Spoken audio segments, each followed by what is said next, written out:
느헤미야 7장 이후에 8장에서 이스라엘 자손들은 성벽을 봉헌하는 그 순서가 아닌 율법을 통하여서 자신들을 하나님께 드리는 모습을 먼저 보였습니다.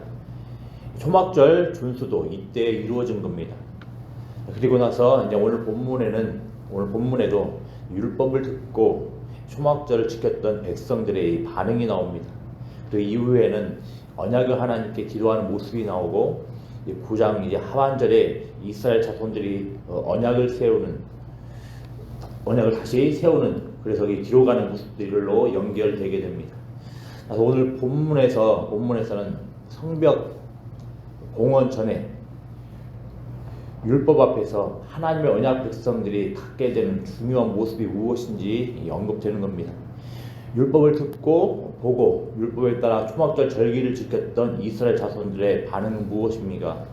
이제 하나님과의 언약을 새롭게 하고자 하는 언약 백성의 모습은 무엇입니까?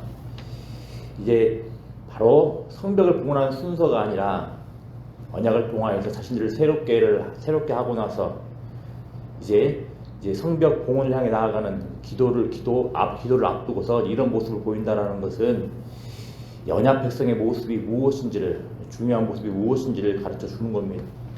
이런 흐름을 따라서 오늘 본문을 살펴보면 이렇습니다.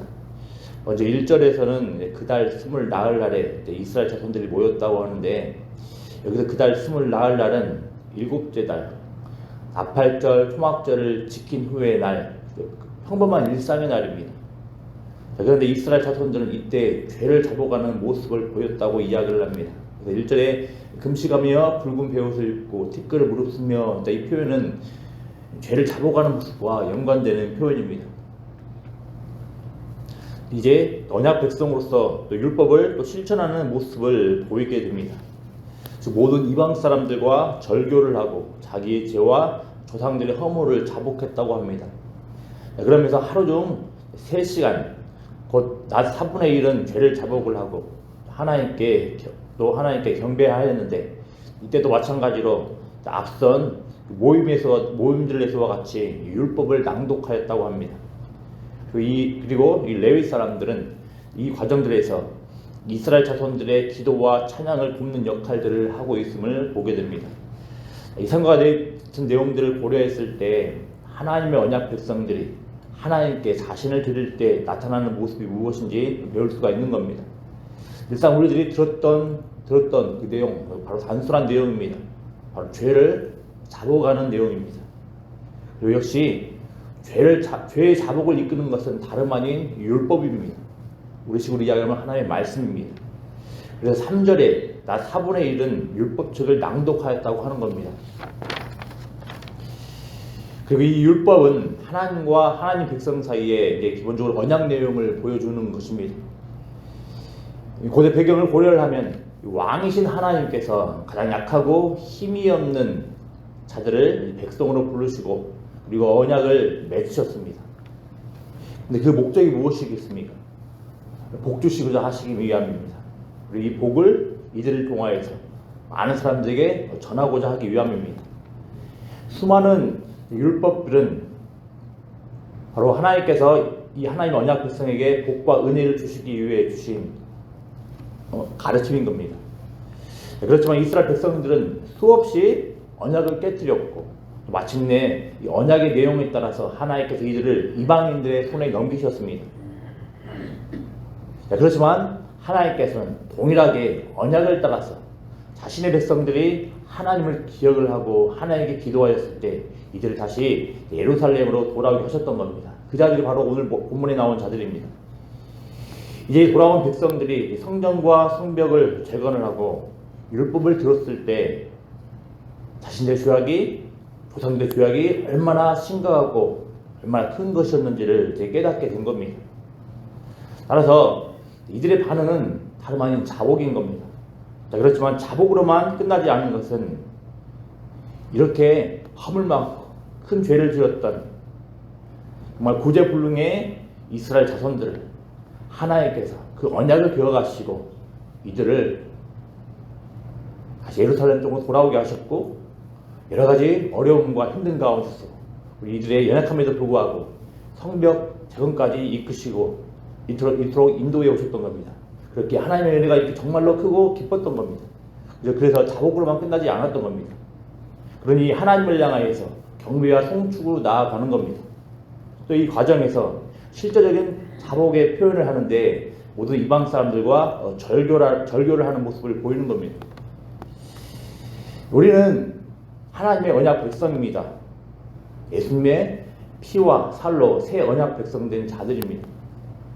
이는 십자가 대속을 표방하여서 하나님의 영원한 언약 백성이 되었음을 가르쳐 주는 겁니다.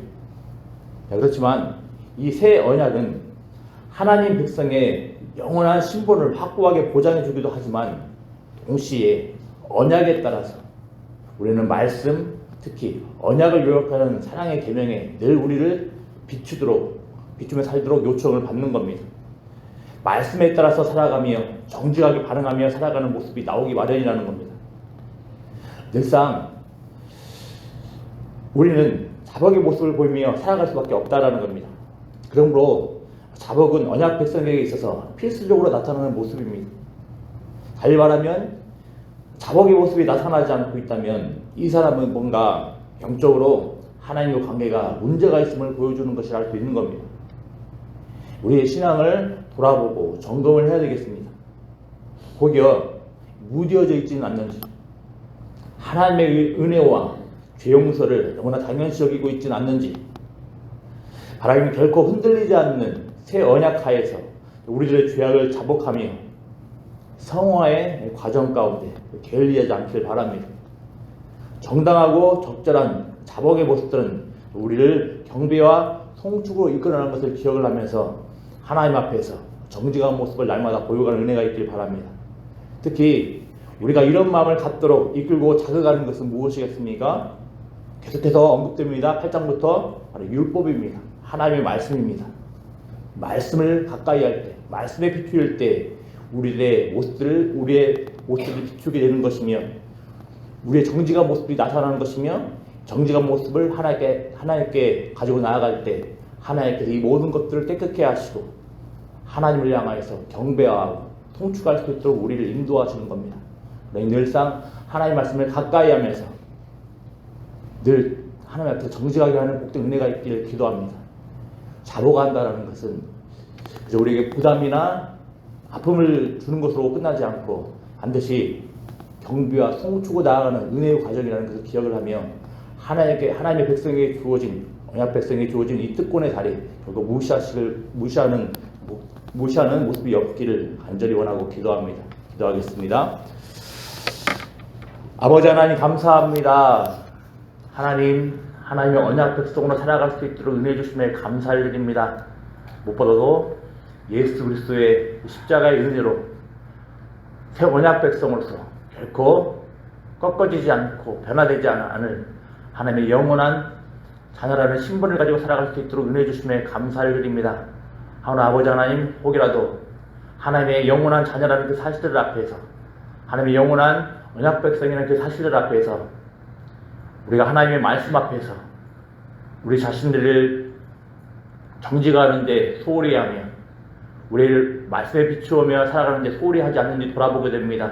우리의 심령이 무뎌져 있지는 않는지, 하나님의 은혜를 너무나 당연시 여기고 있지 않는지 돌아보게 됩니다. 하나님 간절히 원하고 바라옵기는 성령 하나님께서 우리의 마음을 조명하여 주시고 이끌어 주셔서 하나님 앞에 정직한 모습을 보이며 날마다 자복하며 나아갈 수 있는 복된 은혜가 있을 수 있도록 은혜 더하여 주시기를 소망합니다. 그래서 우리 아버지 하나님께서 이 하나님께 자복하며 나아가는 자들에게 하나님께서 주시는 놀라운 은혜와 기쁨을 바라보며 하나님께 경배와 송축을 나아갈 수 있는 복된 은혜가 있을 수 있도록 하나님 도와주시옵소서. 감사를 드리며 예수님의 이름으로 기도드리옵나이다.